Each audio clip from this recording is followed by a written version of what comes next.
நாம் இன்றைக்கி பார்க்க போகிறது செகண்ட் லெசன் 10th புக்கில் தமிழ் தான். செகண்ட் லெசனில் இருக்கிற பாக்ஸ் கொஸ்டின்ஸ்லாம் பார்க்கலாம். கேட்கிறதா என் குரல் ஓகேங்களா. இந்த லெசன்ஸில் இருக்கிற பாக்ஸ் கொஸ்டின் பார்க்கலாம். இந்த கொஸ்டின்ஸில் நிறைய இம்பார்ட்டன்ஸ் இருக்கும் ஓகேங்களா. லெசன்ஸ் ஒரு டைம் ஊரில் பார்க்கலாம் பாருங்கள். உலகம் என்பது ஐம்பூதங்களால் ஆனது. யார் சொன்னது அப்படின்னா தொல்காப்பியர் ஓகேங்களா. உலகம் என்பது ஐம்பூதங்களால் ஆனது என்றவர் தொல்காப்பியர். அடுத்து மூச்சு பயிற்சியே உடலை பாதுகாத்து வாழ்நாளை நீட்டிக்கும் அப்படின்னு சொன்னது யார் அப்படின்னா திருமூலர். எதில் சொல்லியிருக்காருன்னா அவருடைய திருமந்திரம் அப்படின்ற நூலில் சொல்லியிருக்காரு ஓகேங்களா. மூச்சு பயிற்சியே உடலை பாதுகாத்து வாழ்நாளை நீட்டிக்கும் என்று கூறியவர் யார் அப்படின்னா திருமூலர் ஓகேங்களா.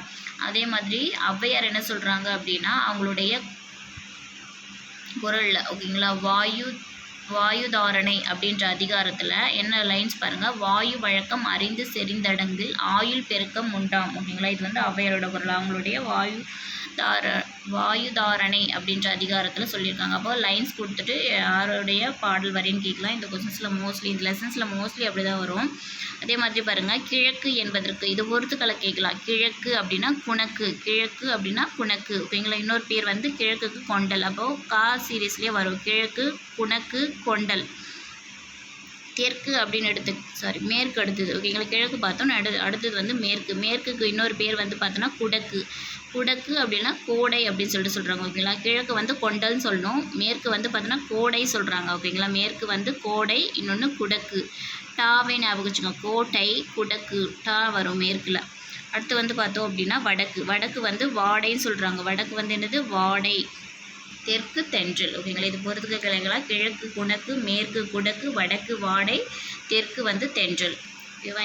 இந்த லெசன்ஸ் மோஸ்ட்லி வந்து பாடல் வரிகள் கொடுக்குறாங்க. பாடல் வரிகள் எந்த நூலில் இடம்பெற்றிருக்கு அப்படின்றத ஞாபகம் வச்சுக்கணும் ஓகேங்களா. வண்டோடு புக்க மணவாய் தென்றல் யாருடைய வரிகள்? இளங்கோவடிகள் எழுதிய சிலப்பதிகாரத்திலிருந்து. வண்டோடு புக்க மணவாய் தென்றல் அப்படின்ற வரி ஓகேங்களா. அடுத்து வந்து பார்த்தோம் அப்படின்னா பலபடடி சொக்கநாத புலவர் எழுதிய பத்மகிரிநாதர் தென்றல் விடுதூது. அப்போ இதில் 2 கொஸ்டின் பாருங்கள். பத்மகிரிநாதர் தென்றல் விடுதூது யார் எழுதினார்? பலபடடி சொக்கநாதர் ஓகேங்களா. அவருடைய பாடல் வரி கொடுத்துட்டாங்க. நன் தமிழும் தன் பொருணை நன்னதியும் சேர் பொறுப்பேர் செந்தமிழின் பின்னுதித்த தென்றலே ஓகேங்களா. தென்றலை வந்து வர்ணிச்சிருக்காரு யார்? பலபடடி சொக்கநாத புலவர். எதில்? அவருடைய பத்மகிரிநாதர் தென்றல் விடுதூது அப்படின்ற நூலில் ஓகேங்களா. அடுத்தது நதியில் விளையாடி கொடியில் தலை சீவி நடந்த இளந்தென்றலே ஓகேங்களா. இது வந்து கண்ணதாசனுடைய பாடல் வரிகள். அடுத்து பாருங்கள், நளியிரு முன்னீர் நாவாய் ஓட்டி ஓகேங்களா. நாவாய்னா கப்பல் ஓகேங்களா. அப்போ கப்பலை வந்து எங்கே ஓட்டுவாங்க அப்படின்னா தண்ணிக்கு புறத்தே தான் ஓட்டுவாங்க. அப்போ புறத்தே இது வந்து புறநானூறு பாடல். நளியிரு முன்னீர் நாவாய் ஓட்டி. நாவாய் எங்கே? புறத்தே ஓட்டுவாங்க. அப்போ புறநானூறு. அடுத்து ஹிப்பாலஸ் பருவக்காற்று பற்றி கொடுத்துருக்காங்க ஓகேங்களா. இது வந்து போன ப்ரீவியஸ் இயர் கொஸ்டின் பேப்பரில் வந்து கேட்டிருக்காங்க. ஹிப்பாலஸ் பருவக்காற்று எந்த நூற்றாண்டு? 1ஆம் நூற்றாண்டு. ஹிப்பாலஸ்ன்றவர் யார் அப்படின்னா அவர் வந்து ஒரு கிரேக்க மாலுமி. இவர் வந்து பார்த்தோன்னா முசிறி துறைமுகத்திற்கு வந்து பயணம் செஞ்சு வந்திருக்காரு ஓகேங்களா. சேர நாட்டு முசிறி துறைமுகத்திற்கு பயணம் செஞ்சு வந்திருக்காரு. அந்த பருவக்காற்றுக்கு யவனர் அதை கண்டுபிடித்த பெயராகிய ஹிப்பாலஸ் என்பதையே சூட்டினார்கள் ஓகேங்களா. ஏன் ஹிப்பாலஸ்னு பெயர் வச்சாங்க அப்படின்னா அவர் வந்து அந்த துறைமுகத்துக்கு பயணம் செஞ்சதுனால ஹிப்பாலஸ் பருவக்காற்று அப்படின்னு சொல்லியிருப்பாங்க. அப்புறம் இங்கே பாருங்கள், பருவக்காற்றின் பயனை உலகிற்கு உணர்த்தியவர் யாருன்னு கொண்டு கொஸ்டின் கேட்கலாம். கிரேக்க அறிஞர் ஹிப்பாலஸ். வலிமிகின் வலி இல்லை ஓகேங்களா. இந்த பாடல் வரி பார்த்தோம் அப்படின்னா புறநானூறு. இது யார் எழுதியிருக்காங்க அப்படின்னா ஐயூர் முடவனார் ஓகேங்களா. முடவனார் இருக்கிறவங்களால வலி தாங்க முடியல அப்படின்னு வச்சுக்கலாம். முடவனார் வலி. அப்போ வலிமிகின் வலி இல்லை முடவனார் ஓகேங்களா. இன்னொரு பாடு பாருங்கள், மதுரை இளநாகனார். இளநாகனார் என்ன சொல்கிறாரு? கடுங்காற்று மணலை கொண்டு வந்து சேர்க்கிறது ஓகேங்களா. அப்போது காற்றோட வேகத்தை இளநாகனார் எப்படி சொல்கிறாரு? கடுங்காற்று மணலை கொண்டு வந்து சேர்க்கிறது அப்படின்னு சொல்லிட்டு சொல்கிறாரு. இன்னொரு கொஸ்டின் பாருங்கள், உலக காற்றாலை மின் உற்பத்தியில் இந்தியா 5ஆம் இடத்தில் உள்ளது என்பதும் இந்தியாவில் தமிழகம் முதலிடம் வகிக்கிறது என்பதும் பெருமையே ஓகேங்களா. காற்றாலை மின் உற்பத்தியில் இந்தியா வந்து 5ஆவது இடத்துல இருக்குது அப்படி சொல்கிறாங்க. தமிழ்நாடு வந்து முதலிடத்தில் இருக்கிறதா சொல்கிறாங்க.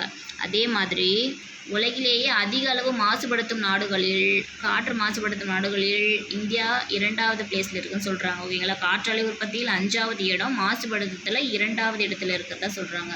அதே மாதிரி பாருங்கள், உணவின்றி ஒரு மனிதன் வந்து பார்த்தோன்னா உணவின்றி 5 வாரம், ஓகேங்களா, சாப்பாடு இல்லாமல் 5 வாரம் வரைக்கும் வாழ முடியுமா. அதே மாதிரி தண்ணி இல்லாமல் 5 நாள் வரைக்கும் வாழ முடியுமா. ஆனால் ஓகேங்களா, காற்று இல்லாமல் 5 நிமிஷம் கூட வாழ முடியாது அப்படின்னு சொல்லிட்டு சொல்கிறாங்க, ஓகேங்களா. 5 நம்பர் ரிலேட்டட் ஞாபகம் வச்சுக்கலாம். பாருங்க, இந்தியாவில் மிகுந்த உயிரிழப்பை தரும் காரணங்களில் 5ஆம் இடம் பெறுவது காற்று மாசுபாடு, ஓகேங்களா. அப்போ 5ஆம் இடம் பெறுவது காற்று மாசுபாடு. மாசுபாடு 5ஆம் இடத்துல சொல்கிறாங்க. உயிரிழப்பை தரும் காரணங்களில் காற்று மாசுபாடு 5ஆம் இடத்துல இருக்கதா சொல்கிறாங்க. அதே மாதிரி பார்த்தோன்னா, காற்று மாசுபடுவதால் குழந்தைகளோட மூளை வளர்ச்சி குறைவதாக யார் சொல்கிறாங்கன்னா யூனிசெஃப் சிறுவர் நிதியம் வந்து சொல்லியிருக்கு, ஓகேங்களா. காற்று மாசுபடுவதால் குழந்தைகளின் மூளை வளர்ச்சி குறைவதாக யார் சொல்லியிருக்காங்க, யூனிசெஃப். இங்கே ஒரு கொஸ்டின் பாருங்கள், அமிலமழைக்கு காரணமான 2 வாயுக்கள் கந்தக di oxide, nitrogen di oxide, ஓகேங்களா. இது ரெண்டும் நீரில் கரைந்து விடுவதனால அமிலமழை பொழியுது அப்படின்னு சொல்லிட்டு சொல்கிறாங்க, ஓகேங்களா. கந்தக di oxide, nitrogen di oxide. அடுத்து குளோரோஃப்ளோரோ கார்பனோட ஒரு மூலக்கூறு வந்து பார்த்தோன்னா 1,00,000 ஓசோன் மூலக்கூறுகளை சிதைத்து விடுவதாக சொல்கிறாங்க, ஓகேங்களா. குளோரோஃப்ளோரோ கார்பனின் ஒரு மூலக்கூறு 1,00,000 ஓசோன் மூலக்கூறுகளை சிதைத்து விடுவதாக சொல்கிறாங்க. அதே மாதிரி ஒரு மணித்துளிக்கு 12 முதல் 18 முறை மூச்சுக்காற்றாய் நீங்கள் வெளியிடும் கார்பன் டை ஆக்சைடு எடுத்துக்கொண்டு உங்கள் நுரையீரலுக்கு தேவையான உயிர்வளியை தரும். மரம் வந்து சொல்லுது, ஓகேங்களா. நம்ம வந்து ஒரு நிமிஷத்துக்கு எத்தனை டைம் வந்து மூச்சு உள்ளிழுத்து வெளியே விடுறோம் அப்படின்னா 12லேருந்து 18 முறை அப்படின்னு சொல்லிட்டு இங்கே ஒரு கொஸ்டின் இருக்குது. அடுத்து பாருங்கள், ஜூன் 15 வந்து பார்த்தோன்னா ஒவ்வொரு வருஷமும் உலக காற்று நாளாக செலிப்ரேட் பண்ணுறாங்களா, ஓகேங்களா. அப்போ உலக காற்று நாள், இது ஒரு கொஸ்டின். உலக காற்று நாள் எப்போ அப்படின்னா ஜூன் 15. ஜூலை 15 கல்வி வளர்ச்சி நாள், ஜூன் 15 காற்று நாள். இதுவுமே ஒரு கொஸ்டின். தாய்லாந்து மன்னரின் முடிசூட்டு விழாவில் திருப்பாவை, ஓகேங்களா. திருப்பாவை பாடல்கள் வந்து பார்த்தோம் அப்படின்னா அவங்களுடைய தாய்மொழியில் எழுதி வச்சு பாடுறாங்களாம். இது யார் சொல்கிறது அப்படின்னா தனிநாயகம் அடிகள்.